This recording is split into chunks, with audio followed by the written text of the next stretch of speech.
Manusia ya takut mati. Tapi tadi kalau kadang-kadang melihat mati itu rohah min kulli syarrin. Kita ini meskipun nyun sewu sekarang tidak zina, tidak korupsi, potensi itu tetap ada. Dan yang bisa mengakhiri potensi itu apa coba? Al-maut. Sehingga Nabi ngajarkan kita itu gampang sekali dalam beragama. Ij'alil hayata ziyadatan li fi kulli khairin wal mauta rohatan li min kulli syarr. Jika Umar bin Abdul Aziz ketika mau meninggal, semua keluarganya nangis. Dia tanya, kenapa kamu menangis? Karena engkau mau meninggal. Memangnya setelah saya meninggal mau kemana? Ila Rabbin Karim, ila Rabbin Rahim. Seakan-akan wah mati ngeri nak mlebu neraka piye? Seakan-akan di alam sana hanya ada neraka. Daripada nganggep neraka masalah atau eleng pangeran ini. Lagi-lagi baca. La yamutan ahadukum illa wa yuhsinudzanna billah. Jangan sampai seseorang mati kecuali dalam keadaan husnudzan sama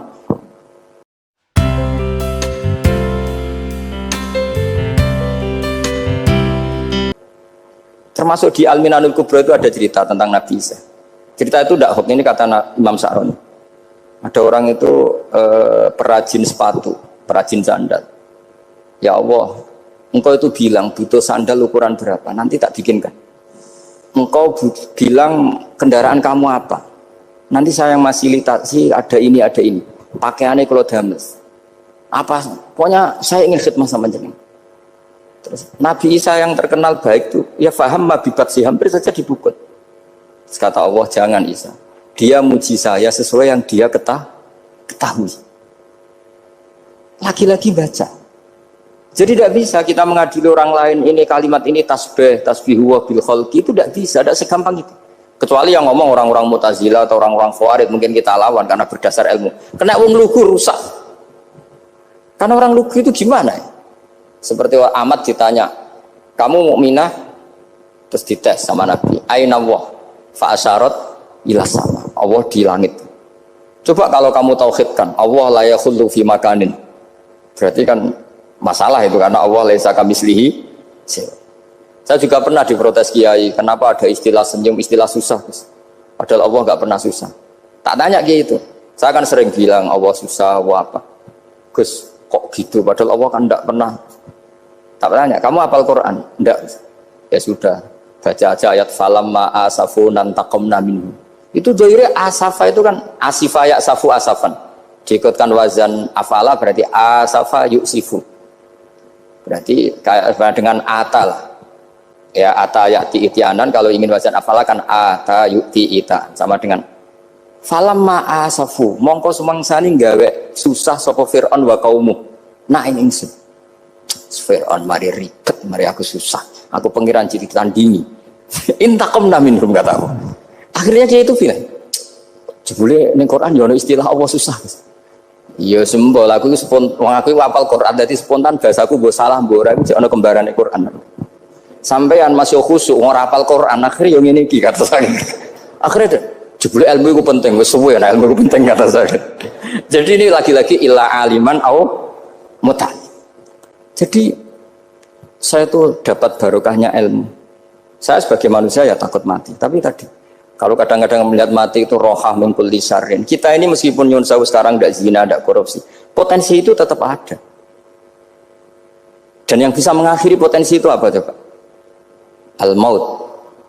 Sehingga Nabi ngajarkan kita itu gampang sekali dalam beragama. Ij'alil hayata ziyadatan li fi kulli khairin wal mauta rohatan li min kulli syarr. Lagi-lagi ilmu yang menyelamatkan kita itu ilmu. Sehingga Umar bin Abdul Aziz ketika mau meninggal, semua keluarganya nangis. Dia tanya, kenapa kamu menangis? Karena engkau mau meninggal. Memangnya setelah saya meninggal mau kemana? Ila Rabbin Karim, ila Rabbin Rahim. Jadi segampang itu untuk melihat. Nah, tapi kalau kita tidak baca, seakan-akan wah mati ngeri nak mlebu neraka piye? Seakan-akan di alam sana hanya ada neraka. Padahal anak idadzoni abdi. Daripada nganggep neraka masalah atau eleng pangeran ini. Lagi-lagi baca. La yamutan ahadukum illa wa yuhsinudzanna billah. Jangan sampai seseorang mati kecuali dalam keadaan husnudzan sama. Saya itu masih ingat Gus Yagi pas Bapak gerah itu tak antar ke Karyadi di Semarang. Itu mau kapundhut itu cek guyon. Jong ape mati mbok gawe ning hotel karena di pavilion. Beliau mau kapundhut cek dungo khataman Quran, baca sabbahat khataman. Istung tak khataman Quran, terus serasa nangis, aku husnul khotimah, terus kamu duduk. Terus kok enak maksudnya, santai maksudnya enggak, ya relax aja. Seperti Mbah Mun itu dulu, saya tuh ya aku bela wafati sering ketemu. Ya ada hanya saya, tentu banyak orang sering ketemu beliau. Jawab Mbah Mun, Cung, aku nak mati Selasa berarti aku wong alim, nak mati Jumat berarti aku wali. Kok penak kabeh? Saya sebenarnya ingin tanya, nak setu Mbah tahat kan, tapi kok potongannya ora pantas itu.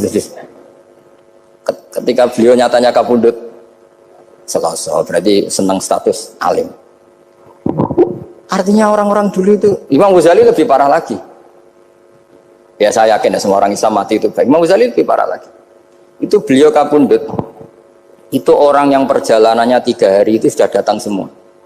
Sore beliau beli kafan, terus beliau bilang ke adiknya, saya nanti kalau mati yang imami orang ini. Jangan makamkan saya sebelum diimami orang ini. Dulu udah ada WA-nya Mas Nadim, udah ada grupnya. Itu ketika beliau sudah beli kafan, habis sholat subuh, alayya bil kafni, kafan saya bawa sini.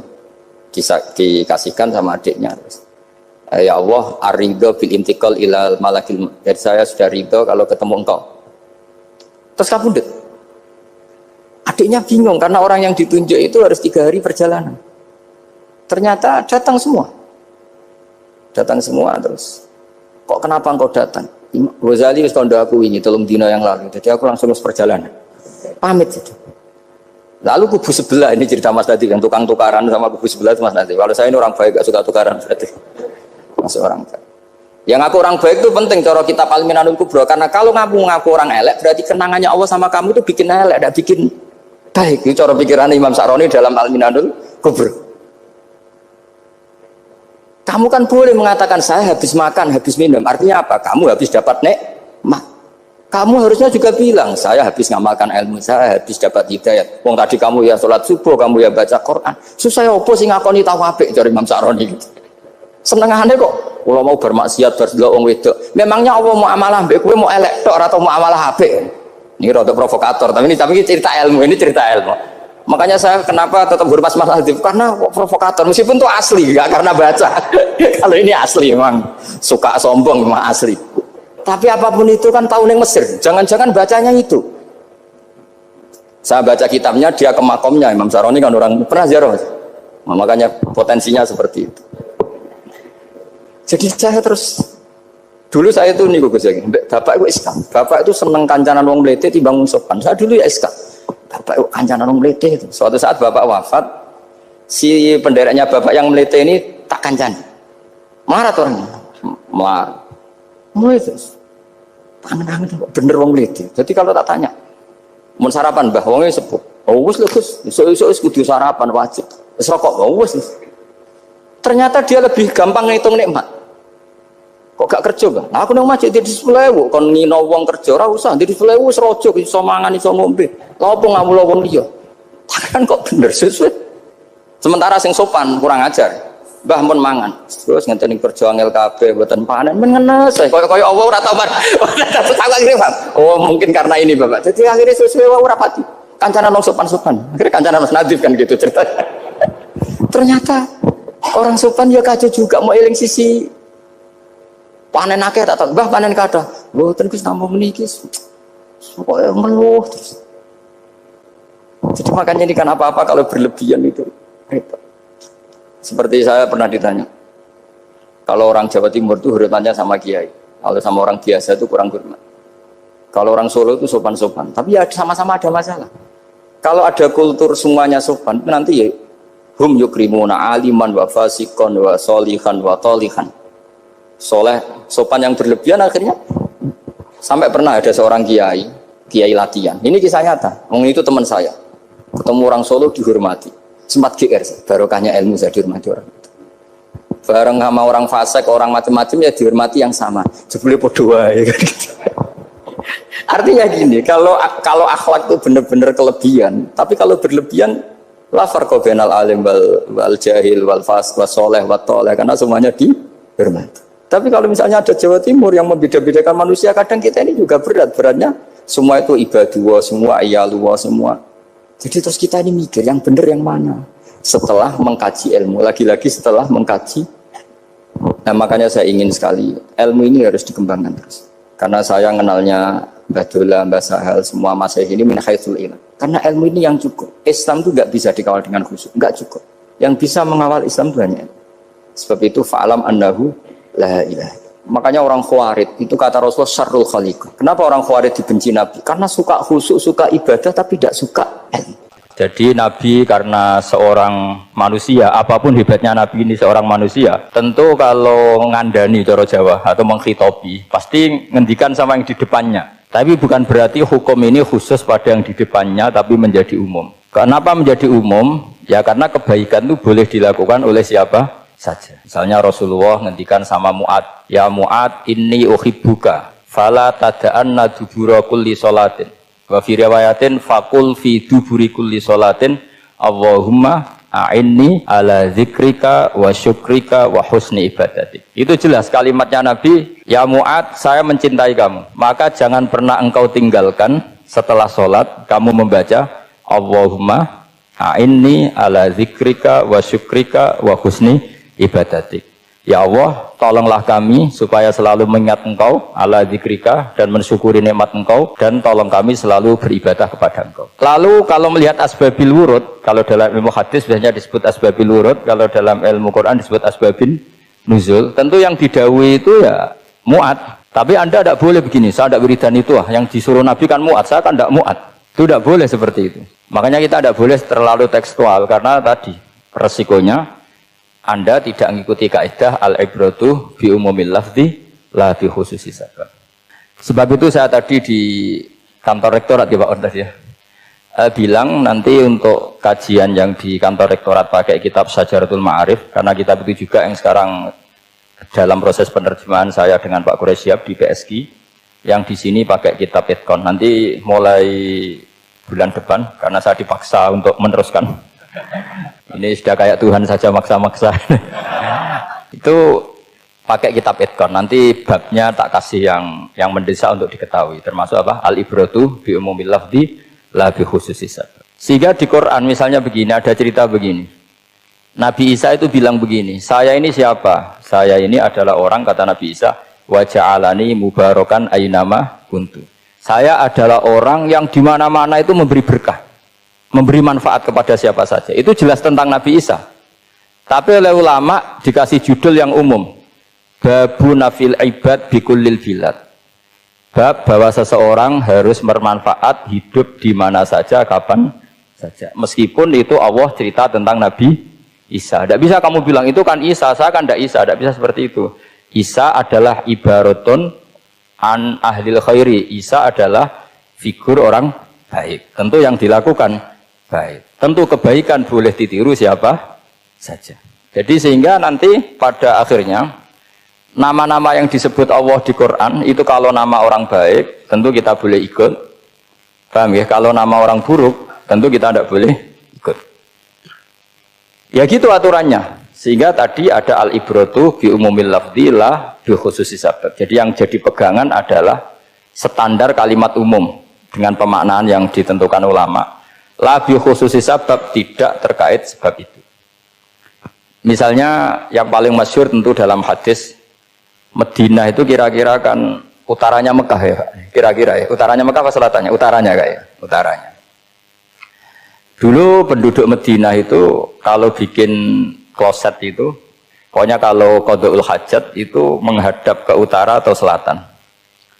Terus kata Rasulullah, kalau kamu sedang qada'il hajat, sedang buang kotoran tuh jangan menghadap Ka'bah, juga jangan membelakangi Ka'bah. Itu Nabi redaksinya unik, walakin syarriku aw gharibu. Tetapi kamu menghadap barat atau menghadap timur. Itu semua riwayat walakin syarriku aw gharibu, tapi kamu menghadap barat atau timur. Nah, artinya apa? Kata syarriku aw gharibu adalah binisbat di ahli Madinah, karena orang Madinah posisinya di utara Mekah. Sehingga kalau menghadap utara atau selatan berarti menghadap Ka'bah atau membelakangi Ka'bah, dan itu tidak boleh dalam proses qada'il hajat, masbak kotoran. Terus Nabi memerintahkan menghadaplah ke barat atau ke timur. Nah, Al-ibratu bi'umil lafzi la bi khususi sabab juga direvisi oleh ulama begini, kecuali sebab itu ada ilat. Maka kalau demikian yang dimenangkan ilatnya bukan teknya. Saya ulang lagi, yang dimenangkan ilatnya bukan teknya. Kayak tadi di hadis itu kan Nabi ngintikan apa? Tetapi menghadaplah barat atau menghadap ke timur. Tentu orang Indonesia malah kalau itu kebalikannya. Orang Indonesia kalau ke barat atau ke timur kan malah menghadap Ka'bah atau membelakangi. Di sini pentingnya ijtihad. Dan ijtihad ini lazim, bukan harus Imam Syafi'i atau Imam Malik. Semua orang normal pasti tahu proporsi kalimat tadi. Karena ada aturan al-hukmu yaduru ma'ilatihi wujudan wa adaman. Itu seterusnya. Ini penting saya utarakan. Sehingga ketika Rasulullah sedekah dengan dinar dikasihkan fakir miskin atau dirham dikasihkan fakir miskin, pikirannya ulama adalah sedekah dengan mata uang yang berlaku saat itu.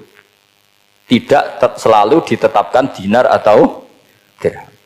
Begitu juga ketika Rasulullah dulu zakat fitrah pakai susu kering atau pakai kurma atau pakai gandum, ulama semua bilang yang penting kuti ahlil balad, yang penting makanan pokok di negara itu. Dalam konteks Indonesia tentu apa? Beras.